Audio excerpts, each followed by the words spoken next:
est impossible de vivre sans voiture.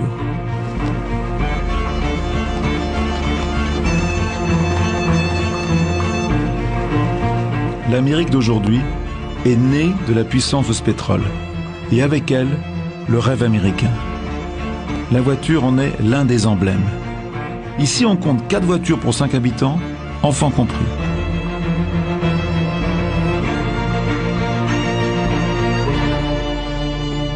Dans le monde entier comme ici, la voiture, c'est le symbole de la liberté et de la réussite. Mais il y a un petit problème. Si tout le monde voulait avoir une voiture comme ici aux États-Unis, on passerait de 800 millions de voitures à 5 milliards. Et les Chinois ont exactement le même rêve. Imaginez que tous les jours, on immatricule 1500 nouvelles voitures à Pékin. Les voitures ont remplacé le vélo et cette capitale est complètement au bord de l'asphyxie. Regardez. Il y a à peine 15 ans, Pékin ressemblait encore à ça. Un paradis du vélo, le symbole de la Chine communiste. Aujourd'hui, voici son nouveau visage. La capitale chinoise est devenue l'empire de l'automobile. 3,5 millions de voitures, 6 périphériques, des autoroutes en plein centre-ville et des centaines de kilomètres de bouchons. Le rêve de la modernité est en train de tourner au cauchemar. Une nouvelle voiture débarque chaque minute dans les rues. La ville arrive à saturation.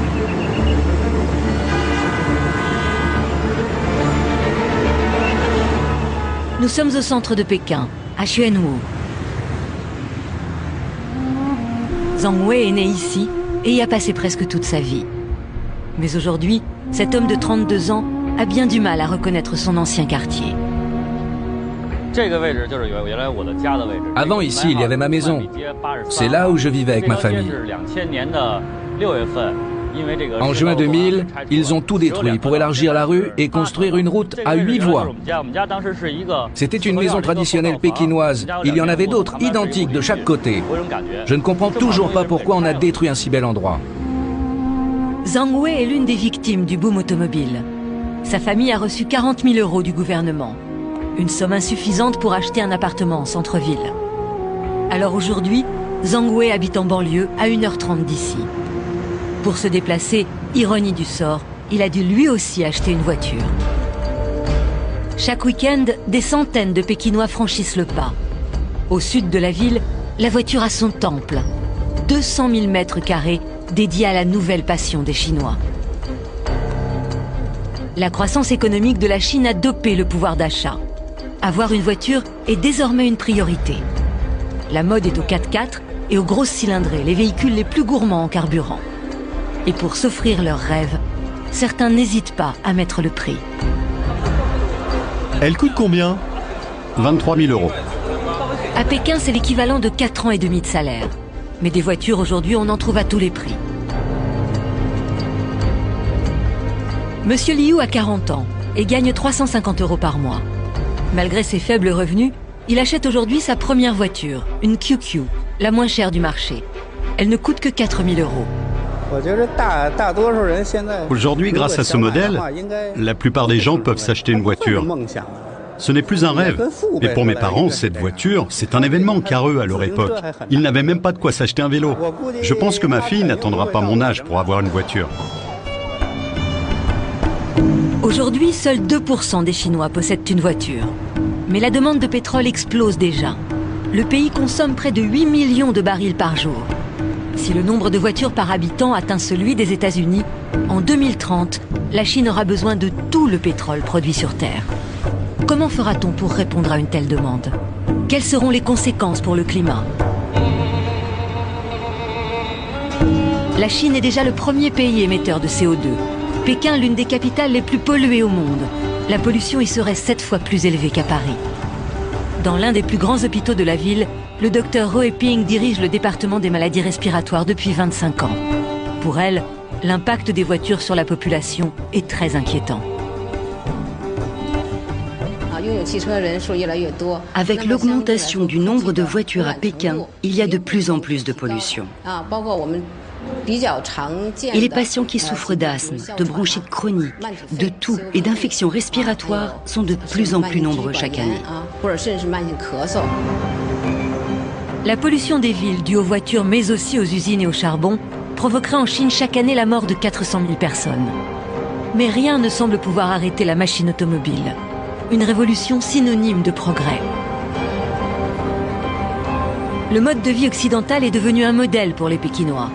Ils découvrent même les joies du drive-in, une distraction à la mode dans les années 50 aux États-Unis.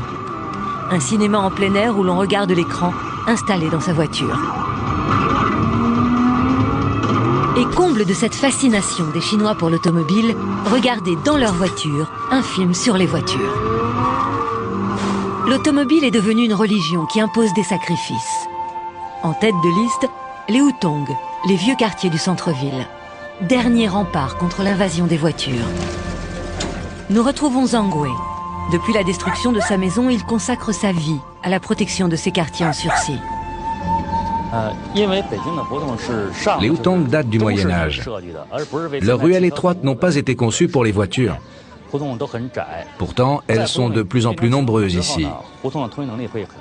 Les gens n'ont plus de place pour bouger. Alors, pour régler le problème, le gouvernement les détruit. Aujourd'hui, notre patrimoine culturel est en train de mourir.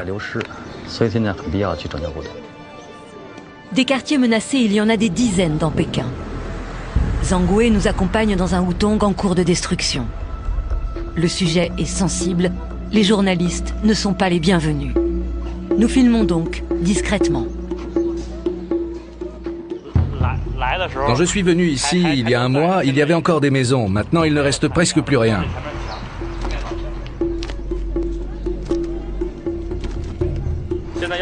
Ils vont tout détruire. La route va arriver jusqu'à l'entrée du quartier. Dans quelques semaines, ce sera sûrement la plus large avenue du monde. Aujourd'hui, Pékin sacrifie une partie de son histoire pour ce qui ne sera peut-être qu'une parenthèse automobile. Que se passera-t-il quand il n'y aura plus de pétrole? Certains Pékinois tentent de trouver des solutions. Wang Yong est un homme d'affaires qui a fait fortune dans la restauration. Pour résoudre l'équation infernale des voitures, ce défenseur de l'environnement a décidé de s'inspirer de son enfance. Quand j'étais adolescent, on passait notre vie sur les vélos. Tous les jours, on allait à l'école, au travail, on faisait tout en vélo. Mon rêve, c'est qu'un jour, Pékin redevienne la ville des vélos.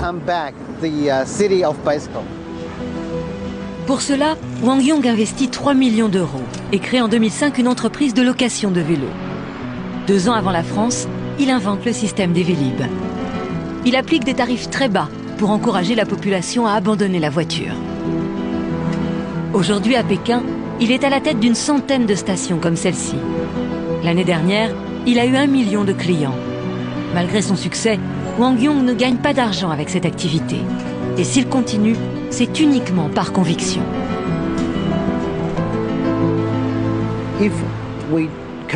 Si nous continuons à acheter des voitures, on va avoir des problèmes, comme c'est le cas en Occident.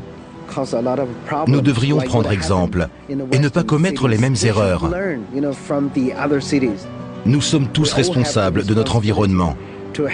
Nous devons le protéger et sauver notre planète.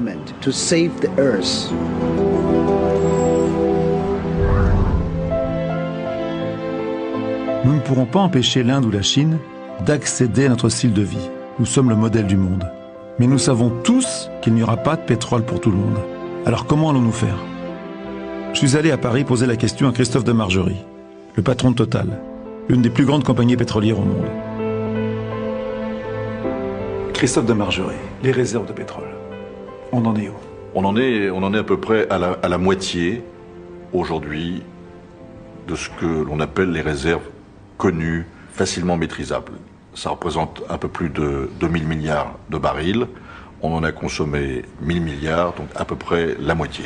Dans 10 ans, dans 20 ans, on va forcément consommer beaucoup plus de pétrole. Tout le monde veut vivre comme nous.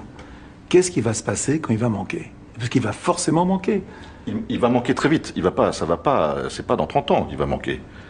Donc ce qu'il faut faire, c'est trouver de nouvelles énergies. Moi, je ne suis pas inquiet pour notre planète. Il y aura toujours de l'énergie.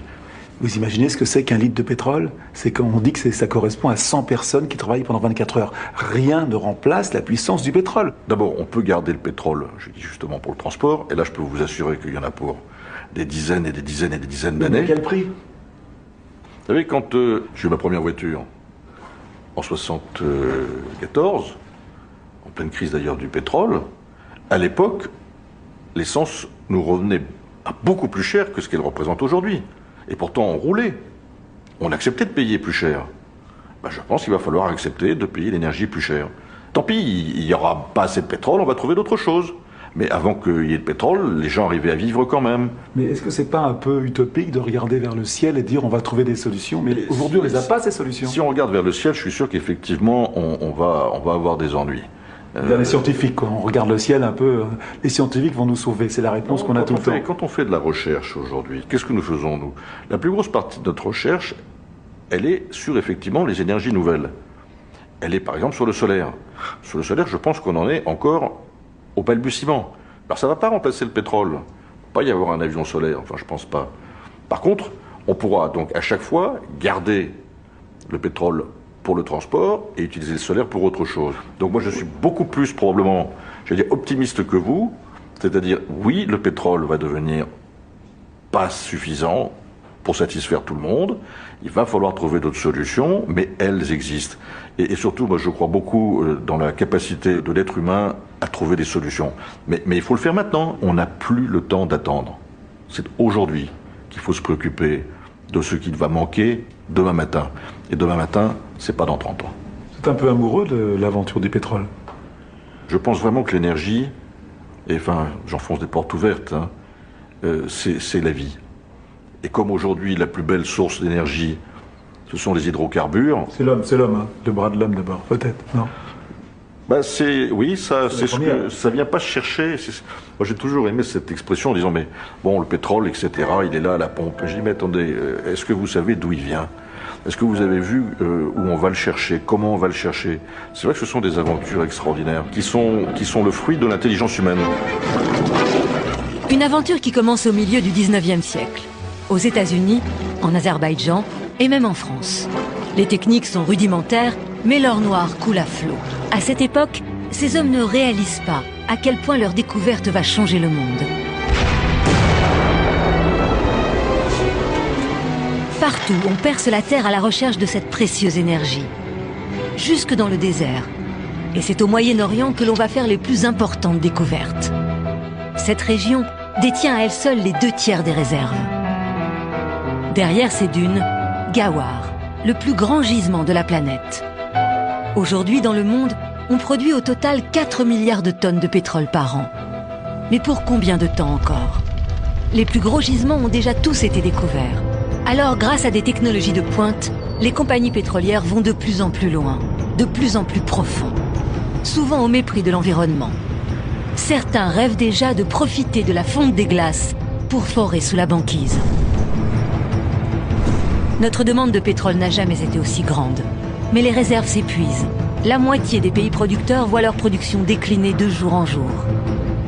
Des champs pétroliers entiers sont fermés.